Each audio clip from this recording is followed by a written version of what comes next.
Esse império cresceu em escala jamais igualada.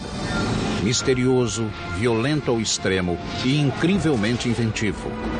O único império que sobreviveu 4 milênios. China. Os imperadores mobilizavam exércitos de camponeses para executar obras de engenharia sem paralelo em nossa história. A tumba dourada com rios de mercúrio. It's hard to believe that something like that could be purely the product of human labor. O mais longo canal do mundo. E a frota naval mais potente que jamais existira. Mas nada se comparava ao monumento que mudaria a face da Terra. A Grande Muralha da China. This is the biggest project management in history. Entretanto, dinastia após dinastia, consumidas pela vaidade e cobiça, eram depostas pelo povo revoltado. E a opressão virava a destruição.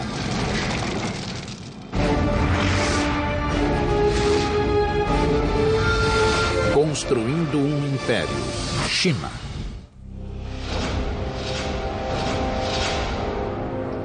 At the dawn of civilization, the Chinese were there, and they are still here. Hello, I'm Peter Weller.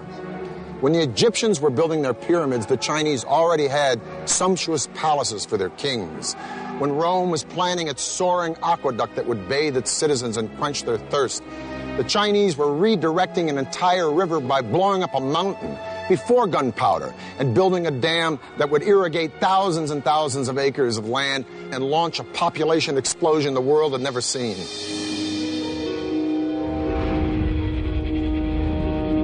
Há 4 milênios, a civilização chinesa cresceu e espalhou-se por vasta área, 1/3 maior que a dos Estados Unidos.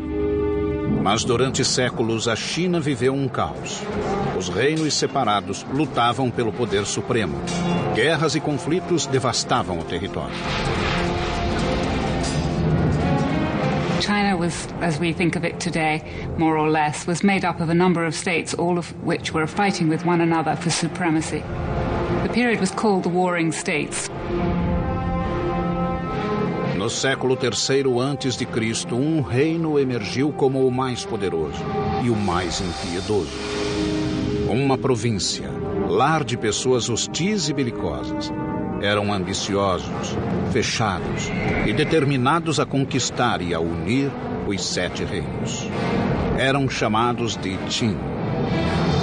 Eles unificaram o vasto território, criando um império como o mundo jamais vira até então.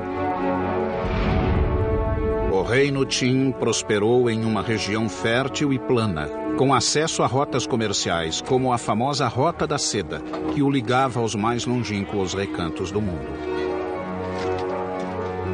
Com o tempo, os Qin desenvolveram 2 vantagens militares sobre os rivais. Aprendendo de nômades e bárbaros, eles se aperfeiçoaram na equitação. Ao mesmo tempo, criaram nova estratégia de guerra. Até então, as batalhas eram disputadas por pequenos grupos de nobres em carruagens.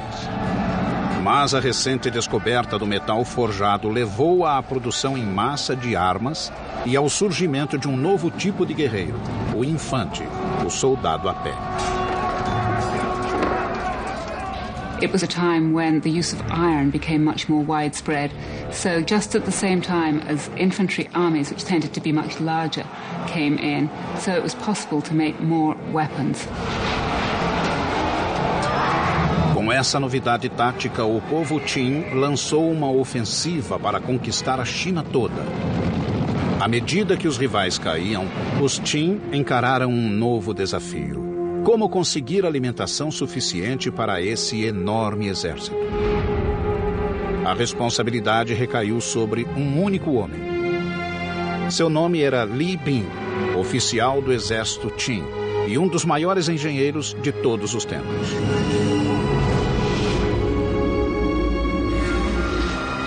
Sob suas ordens, os chineses construíram uma obra-prima da engenharia.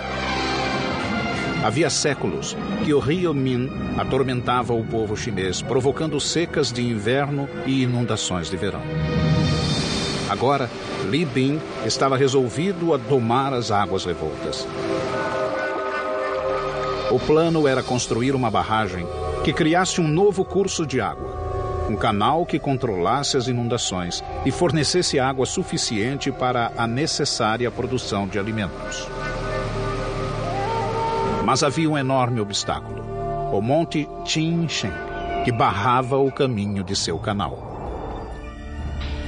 Não havia como mover o monte. A solução foi abrir um caminho através dele para o novo canal. Como era muito antes da invenção da pólvora, seriam necessárias décadas para abrir caminho através da montanha, só com o auxílio de martelos e cunhas. Os Qin queriam resultados imediatos e exigiram de Li Bing uma solução. O jovem oficial utilizou-se então das forças da natureza. Primeiro, mandou esquentar a rocha com fogueiras estrategicamente dispostas e, em seguida, jogou água fria. A rocha se fragmentava, facilitando em muito o trabalho da abertura. 8 anos depois, Li Bing conseguiu abrir um caminho através da montanha. Agora, teria de construir a enorme barragem que desviaria as águas do rio Min para o canal aberto. Milhares de trabalhadores foram convocados, os quais ergueram a barragem apenas com pás e muito músculo. O engenhoso Li Bing projetou uma barragem que podia regular a força das águas de acordo com a estação. No verão, mais água seria desviada para o canal para prevenir inundações nas margens. No inverno, maior quantidade de água ficaria no rio, a fim de evitar a seca. Com a irrigação de vasta faixa de terra do território Qin, a região atraiu uma multidão de agricultores. Os militares tinham uma nova base para lançar ataques ao território inimigo. O Estado Qin começava a galgar os degraus do poder. And he used the wealth created by agriculture and the power created by the military to unite all of China. Em 247 a.C., essa tarefa ficou com o novo imperador Qin, um menino de 13 anos chamado Yingzheng. Ele assumira o trono tendo a mãe como regente viúva. Mas o menino vivia em um palácio fervilhante de inimigos que já conspiravam para destroná-lo e preparavam suas espadas. No alto da lista daqueles que queriam matá-lo, achava-se a própria mãe. A viúva agora tinha um amante e 2 filhos que ela queria ver no trono. Aos 22 anos, Yingzheng descobriu a trama e se enfureceu.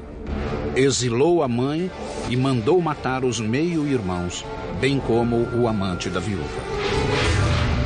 Seu poder agora era absoluto. Com o trono assegurado, Yingzheng ordenou ao exército que terminasse a unificação da China. Mas havia um inimigo que ainda resistia. Era o reino de Chu. Em 238 a.C., os Qin lançaram-se em uma guerra épica e sangrenta com os Chu. Essa luta prosseguiu encarniçada por 15 anos. Finalmente, em 223 a.C., os Chu também ergueram a bandeira branca. O último grande obstáculo à supremacia Qin fora esmagado.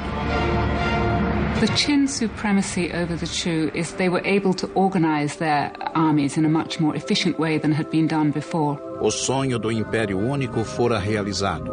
A China estava unificada e em paz. O legítimo imperador agora precisava de um nome real. E tornou-se conhecido em toda a China e no mundo inteiro simplesmente como Shi Huangdi, o primeiro imperador.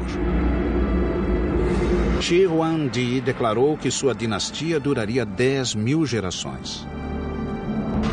Foi em seu reinado que a China executou o talvez mais espetacular projeto de construção de todos os tempos, uma muralha que maravilharia o mundo até hoje. Mas os Qin pagariam caro pela grande ambição do imperador, suportando a ira de chefes cruéis e derramando o sangue do próprio povo. 220 a.C. O primeiro imperador da China, o guerreiro Shi Huangdi, foi inspecionar um novo império. Pela primeira vez, a China encontrava-se unificada e pacificada, e ele tencionava mantê-la assim, com o mais ambicioso projeto de engenharia jamais concebido, a Grande Muralha da China. Well, the Great Wall was a linking up of walls that had existed previously. A number of states in the north of China had built walls partly to defend against one another, but more importantly to defend their northern frontier. Até hoje ela permanece insuperável, mesmo pela moderna engenharia. Uma barreira inconquistável que isolava o Império Chinês do resto do mundo. Ao longo da fronteira, a muralha se estenderia por milhares de quilômetros. This is Chongcheng. In Mandarin, it means long wall. And believe me, covering more turf than the continental United States is wide, and including all of its spurs that go off into no place, it's 6,000 miles. And man, that's long. Shi Huangdi, China's first emperor, started building it 2,000 years ago. It was worked on right up until the 17th century. But the original wall didn't look like this. It was kind of a mud brick affair, but it presented an interesting engineering challenge nonetheless, because it had to go all the way from the sea in the east to the Gobi Desert in the west, just to keep the northern nomads like the Mongols out and the Chinese people in. If it took the audacity of emperors to dream great, it took the relentless drive of the Chinese labor force to build great, but not without a price. Their capacity to endure hardship was unimaginable. Men, women, and children worked with their hands on this wall, and if you complained or tried to run away, you were killed. Disease was constant, injury was commonplace. Dressed only in rags, these people suffered bitter cold, bitter hunger, bitter exhaustion. Records say that at the height of production on this wall, close to 1/5 of China's entire labor force, 1 million people were working here, and 1/4 of those people died. And if you died here, usually you were buried here, in the wall, giving rise to its other nickname among some, the Long Graveyard. Milhões de pessoas quebraram o braço, a perna ou a espinha nessa obra. There is very moving poetry, mostly written by wives and mothers, about young boys going off and working on the Great Wall Project, not having food, dying in the cold winters, and never returning home. Mas a força braçal não era suficiente. Diferentes regiões tinham solos diferentes e materiais variados de construção. Onde fosse possível, os muros existentes eram reaproveitados, mas a maior parte foi erguida do zero. Os construtores inventaram um sistema que utilizava o único material que jamais faltava. The tamped earth method is what in Chinese is called a hangtu. What this means is that you build a wooden frame to enclose the wall, and you start low with, say, 2 boards parallel.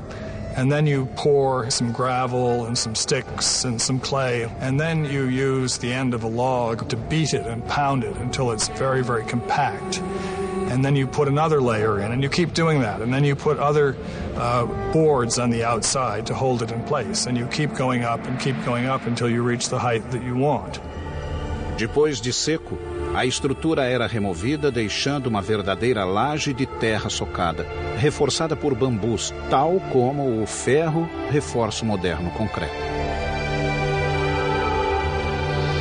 O lado sul, dando para a China, era defendido por um simples parapeito, enquanto a face norte, que dava para fora, era denteado. Havia uma guarita a cada 700, no máximo 1.000 metros.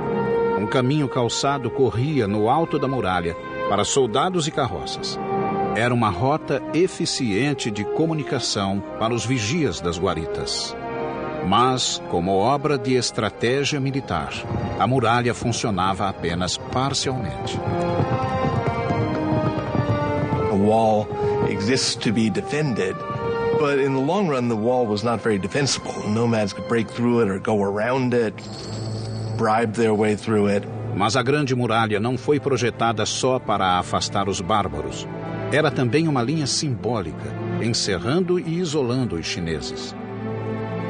The Great Wall, in a sense, is a cultural marker as much as it is a military fortification. It's a way of the Chinese saying to the nomads, you stay out there and raise horses and sheep, and we'll stay in here and grow grain. Em 210 a.C., a muralha chegara aos 4.000 quilômetros, criando um símbolo indelével no território chinês. Mas o ressentimento geral contra Shi Huangdi virou ódio. Muitos súditos achavam que a colossal muralha não valia tanta dor e aflição. Mais uma vez, os inimigos tramavam contra ele. Shi Huangdi's final years were marked by what I think is reasonable to call paranoia. But as the old joke says, just because you're paranoid doesn't mean people aren't out to get you. 3 conspirações chegaram muito perto do êxito. Shi Huangdi revidou, transformando a China em prisão virtual do povo. E ordenou que todos os registros de seu regime fossem destruídos. A punição para quem não obedecesse era o trabalho forçado ou a morte. Cerca de 400 pessoas foram enterradas vivas como lição a quem ousasse reclamar do regime. Quando o filho do imperador objetou, ele também foi banido. A visão de Shi Huangdi transformara a China em um grande império, mas ele pagou caro, pois terminou louco. Antes, ele voltou às suas obsessões e ordenou que acabassem outro grande monumento que já havia sido iniciado. Um monumento a si mesmo e à morte. Em 220 a.C., o imperador Qin, Shi Huangdi, tinha unificado a China pela primeira vez. Ao norte, milhões labutavam e morriam, assentando as fundações do grande triunfo chinês de engenharia. A Grande Muralha, que alcançava 4.000 quilômetros. Mas o imperador não estava satisfeito. Enquanto guerreava com reinos vizinhos e com os próprios demônios, ele convocou quase 700.000 homens da periferia da capital, na China Central, para construir o mais ambicioso de todos os seus projetos. Um mausoléu que ele próprio começara a planejar desde os 13 anos. This was a monumental project that required the labor of thousands and thousands of people over a very long time.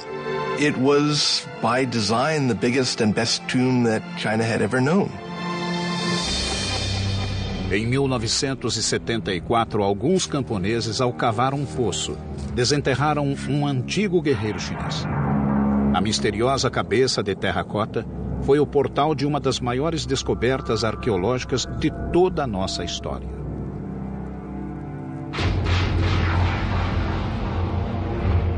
The mound is huge. The mound was always known to be the tomb mound of the first emperor. What was a total surprise was the army of terracotta warriors about a kilometer to the east of the tomb, who presumably were guarding the approach to the tomb itself. Season after season of excavation since the 1970s has yielded more than 5 large pits.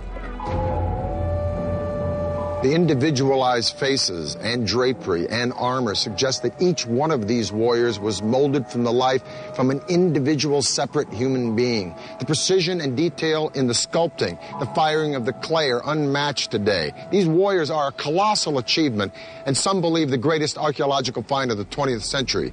But they are only the tip of the iceberg, because this ghost army only served as a guard detail for an engineering feat as fantastic as the world has ever known, the opulent tomb of Shi Huangdi. Cada estátua media entre 1,70 m e 1,90 m, gigantes na época.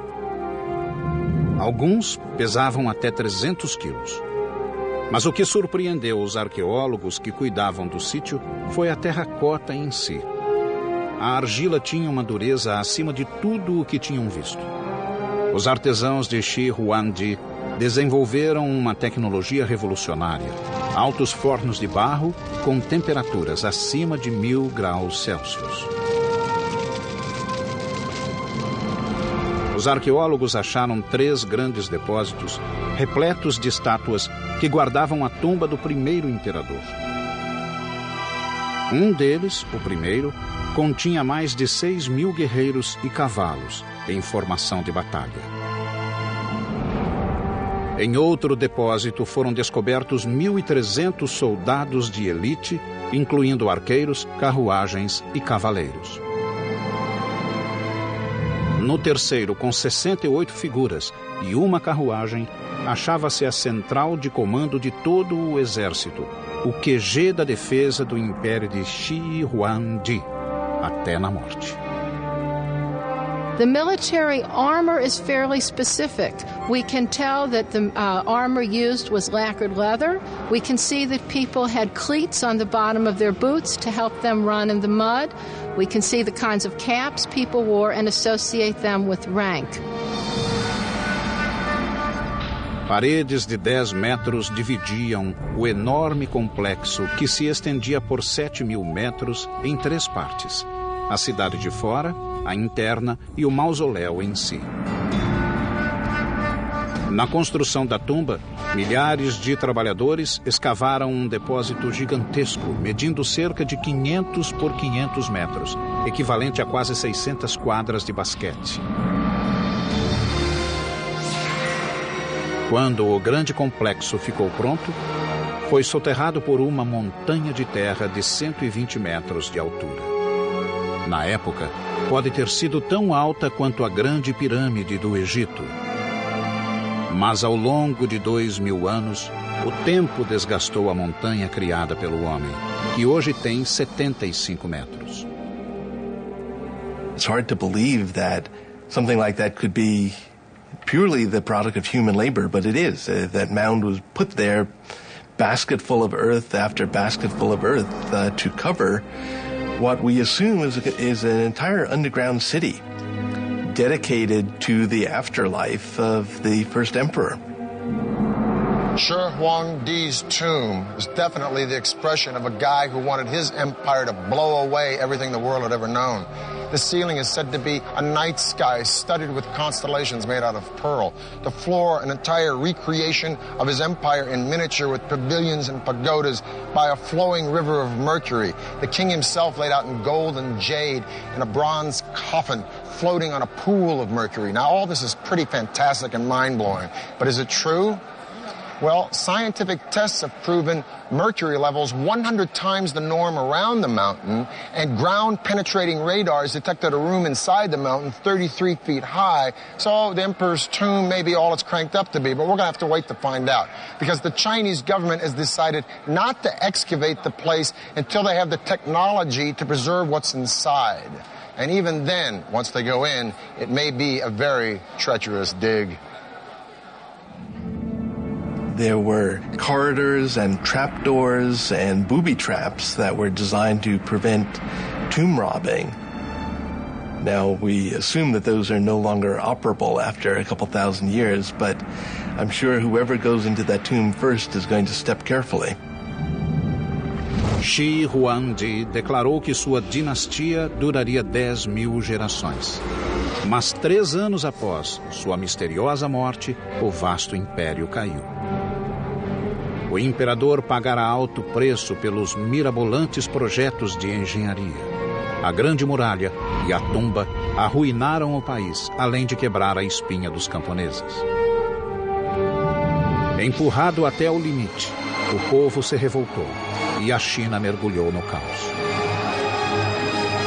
Shi Huangdi, o primeiro imperador da China unificada, estava morto. Poucos choraram. E muitos esperavam o fim da odiada e cruel dinastia Qin. Uma nefasta luta pelo poder tomou conta do império. In a word, it was chaotic. Very quickly, after the death of Qin Shi Huangdi, things fell into civil war with various people vying for power. Em 206 a.C., um novo líder surgiu, determinado a trazer estabilidade para a China. Seu nome era Liu Bang. Soldado e político astuto, ele sabia como conquistar a mente e o coração do povo. Nos 4 anos seguintes, Liu Bang consolidou-se no governo e obteve o apoio popular. A paz retornou ao império. Quando morreu em 195 a.C., ele tinha iniciado uma dinastia que floresceria por quase 4 séculos, os Han. O clã atirou-se à construção da Grande Muralha com maior fúria ainda que Shi Huangdi.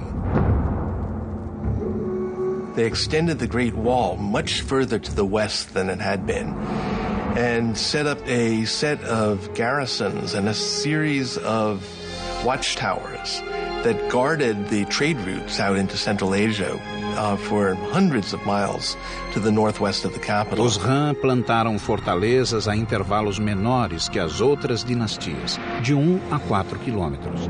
Nas áreas de muita atividade inimiga, o intervalo caía para 500 metros. Os soldados Han tinham 3 grandes missões na muralha: defendê-la de invasões, enviar espiões às linhas inimigas e obter informações, e manter as fogueiras das torres sempre acesas e abastecidas de lenha. Han Dynasty signal towers incorporated several sorts of alarms. Flags and smoke were only used in the daytime. Torches were only used at night. Bigger bonfires and drums were used at any time, and complex codes were devised for these signals. And just like today, modern codes, they were all classified as top secret and unknown to the public. From around 200 BC to 200 AD, just about the time that Rome was dissolving as a republic, only to be reborn as an empire that would gobble up and transform the Western world, China was an empire that was consuming and transforming the East. During the Han Dynasty, the population of China grew to 50 million people. The empire went as far south as Vietnam, as far west as Afghanistan. It was massive. But after 400 years, just like Rome, internal disintegration started to overshadow military success, and in 184 AD, a peasant rebellion brought the Han Dynasty to a screeching halt. And once again, China was on the verge of chaos. Durante 3 séculos, guerras, traições e assassinatos imperaram na China. Mas surgiu novamente um pulso firme que deu fim a essa época de trevas. No século VI, um povo do norte, os Sui, declarou guerra ao caos e começou a conquistar o império região por região. A China foi de novo unificada e, pela primeira vez, desde a queda da dinastia Han, 3 séculos antes. Yang Di, o imperador, ergueu o Império Sui sobre as bases das dinastias anteriores de quase 1000 anos. Diferente dos antecessores que se concentraram em fortificar a China contra o mundo de fora, Yang Di voltou-se para dentro e reforçou as fronteiras internas. A China era vasta e seus rios constituíam um eficiente meio de transporte a grandes distâncias.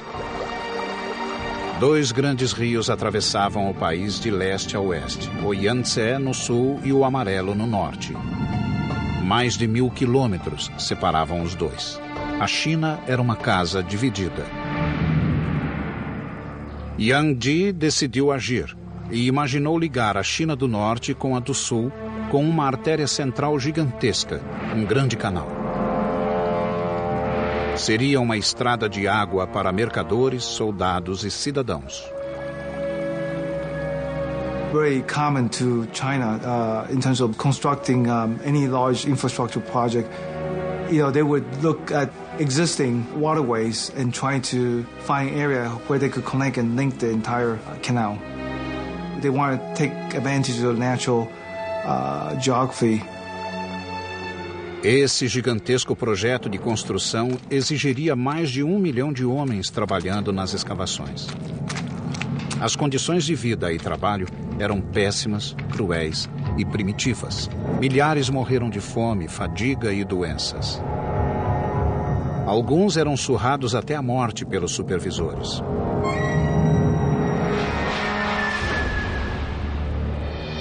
Mais de 24 eclusas foram criadas para completar a rede de canais. But every time you encounter a natural body of water, you need a lock to make a barrier between the canal and the lake or the river.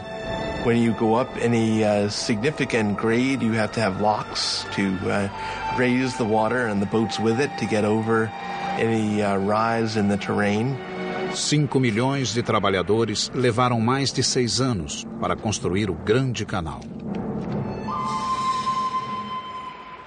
When it was built, it stretched 1,200 miles, and it was the longest and most ambitious canal project that had ever been enacted on the Earth up to that time.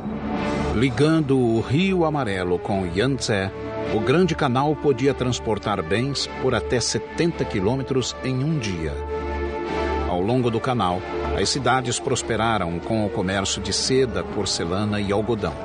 Mercadores e artesãos enviavam seus artigos a todos os cantos do país.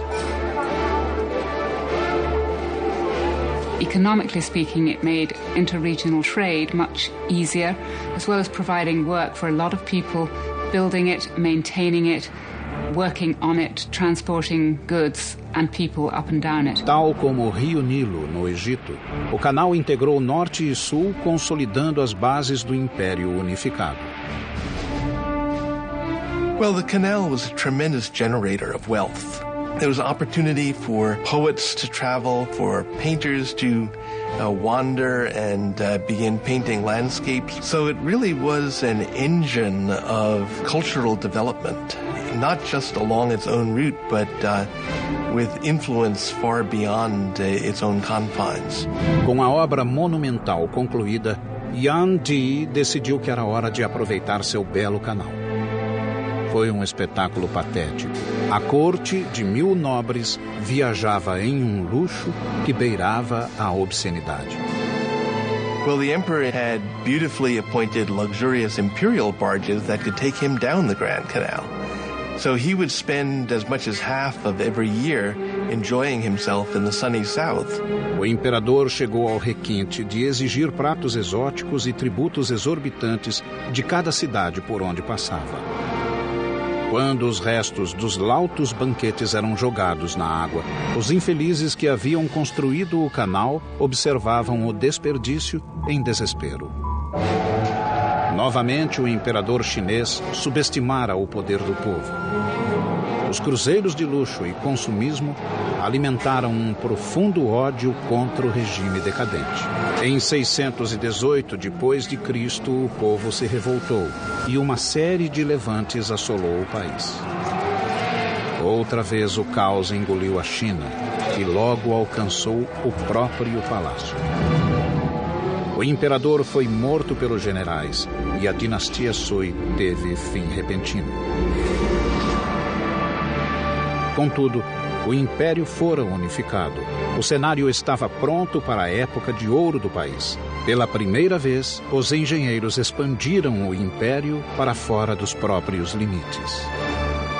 6 séculos atrás, uma espantosa armada de navios chineses cruzou o mar da China em busca do Ceilão, da Arábia e da África Oriental.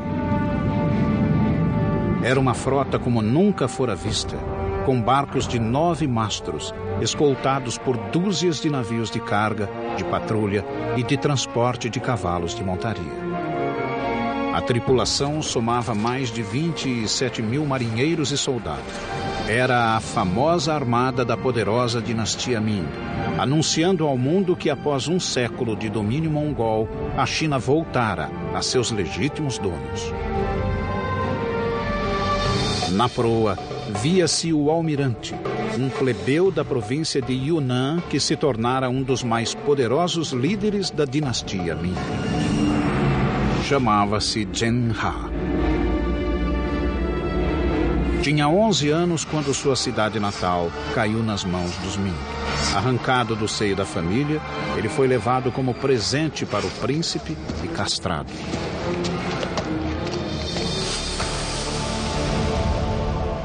Eunuchs appear often in Chinese history, and the reason that they gained power was because they had much greater access to the emperor and to imperial women because they didn't pose a threat. Zhen He logo se destacou entre os demais e tornou-se atendente do próprio imperador. Juntos eles fizeram um plano de conquista dos mares. Zhen He foi nomeado comandante de uma frota extraordinária. Tratava-se de um desafio que nenhuma dinastia chinesa havia tentado.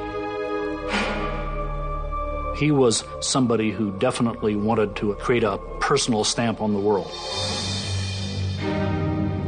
Zhen He encomendou 337 navios e adaptou 188 cargueiros de fundo chato para a água salgada.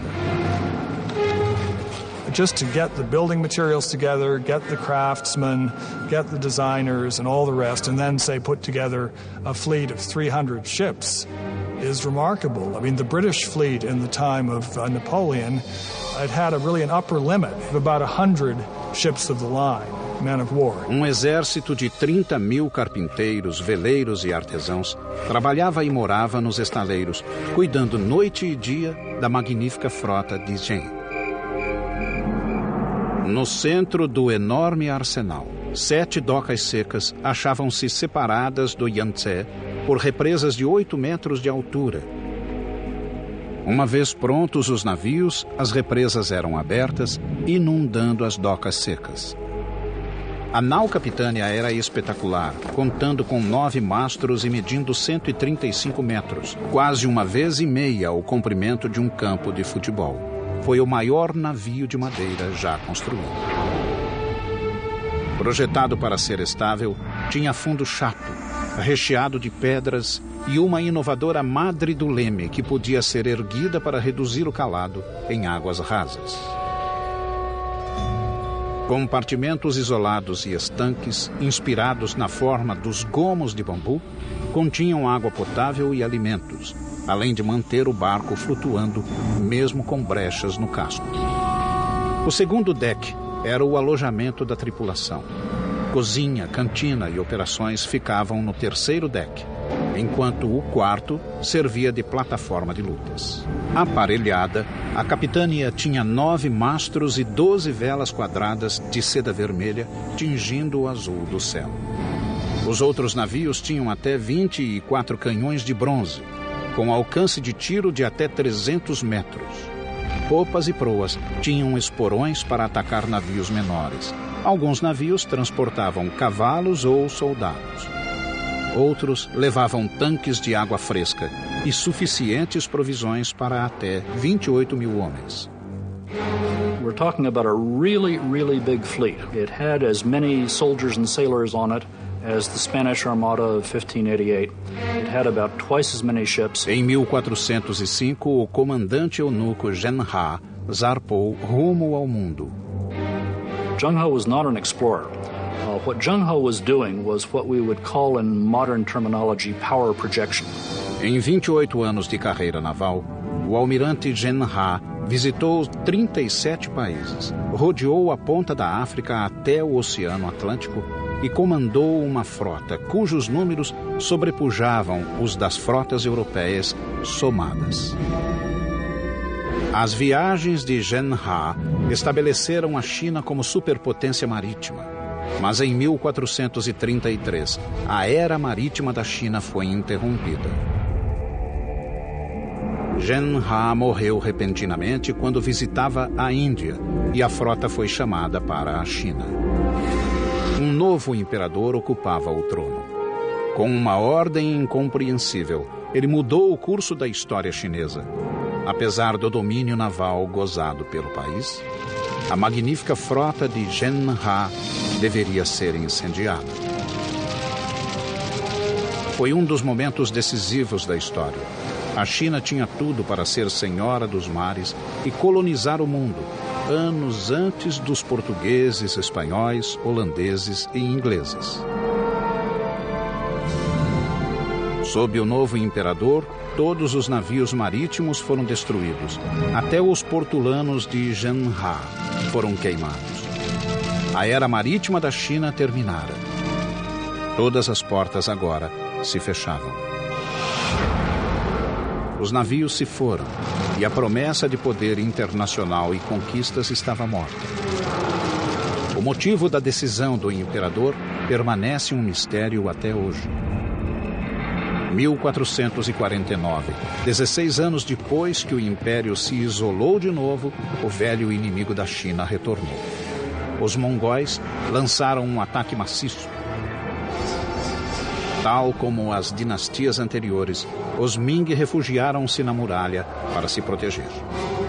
O resultado seria um feito monumental, talvez o mais espetacular do império: a restauração da Grande Muralha, que se transformou na colossal estrutura que conhecemos hoje. Earlier walls had been primarily made of tamped earth. The Ming walls were faced with brick and stone. They were much more solid, and those are the ones that we can still see parts of today.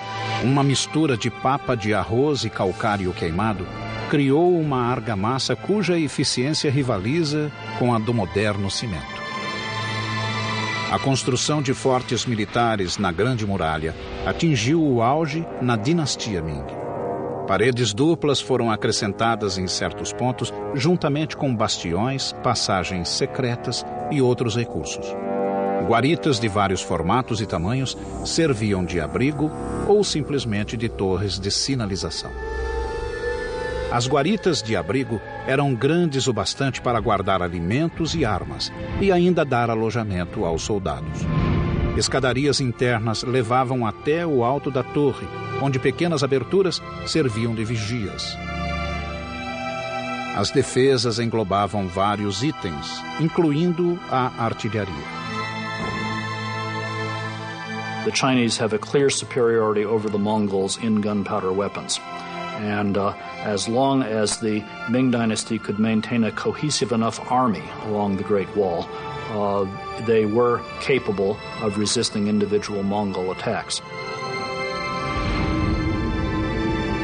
No fim da dinastia Ming, a Grande Muralha, incluindo inúmeros ramais e desvios, serpenteava por quase 10.000 quilômetros no norte da China. Durante 150 anos, a muralha cumpriu seu papel. Mas em 1600 a grande dinastia estava decadente e uma tribo de fora, conhecida como Manchu, ganhava força na fronteira norte da China. Em 26 de maio de 1644, Pequim sucumbiu ao poderio Manchu. Os chineses levariam mais de 250 anos para expulsar os invasores, mas assim que o fizeram, um novo poder emergiu. Algo totalmente diferente: a China comunista. Nothing symbolizes the enduring power and imagination of the Chinese more than this Great Wall. Of all of the civilizations that have reached the glorious heights of empire, only one has avoided the inevitable oblivion that follows. Emperors come and go, but for thousands and thousands of years, from the dedication and vision and resilience and brilliance of these remarkable people, they have pushed their civilization to triumph again and again and again, where others have simply morphed or dissolved or just faded away. At the dawn of humanity, the Chinese were here, and they are still here, and they ain't finished yet. I'm Peter Weller for the History Channel.